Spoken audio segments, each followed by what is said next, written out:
Why is your school shirt torn near the pocket? உன் பள்ளி சட்டை பாக்கெட் அருகே ஏன் கிழிந்திருக்கிறது? I noticed it after lunch, but I didn't think it was a big problem. மதிய உணவுக்குப் பிறகு நான் அதை கவனித்தேன், ஆனால் அது ஒரு பெரிய பிரச்சனை என்று நான் நினைக்கவில்லை. What happened at school today? இன்று பள்ளியில் என்ன நடந்தது? We were playing during the lunch break. நாங்கள் மதிய உணவு இடைவேளையின் போது விளையாடிக் கொண்டிருந்தோம். Did someone pull your shirt? யாராவது உன் சட்டையை இழுத்தார்களா? No, I was chasing my friend near the playground. இல்லை, நான் விளையாட்டு மைதானம் அருகே என் நண்பனை துரத்திக் கொண்டிருந்தேன். Then how did it get torn? பிறகு அது எப்படி கிழிந்தது?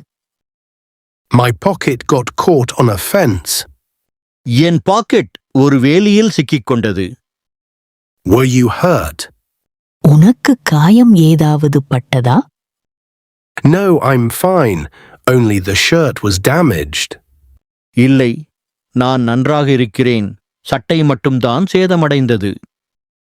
You should be more careful while playing.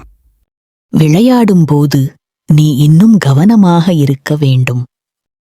You're right. I'll be careful next time. நீங்கள் சொல்றது சரி. அடுத்த முறை கவனமாக இருப்பேன். Did your teacher say anything about it?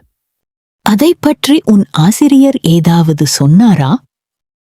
Yes, she told me to be careful and inform my parents. ஆம், கவனமாக இருக்கவும் பெற்றோரிடம் சொல்லவும் கூறினார். Good. Let's stitch it before school tomorrow. நல்லது. நாளை பள்ளிக்குப் போகும் முன் இதை தைத்து விடலாம். Thank you, Mom. I'll take better care of my uniform. நன்றி அம்மா. இனிமேல் என் சீருடையை நன்றாக கவனித்துக் கொள்வேன்.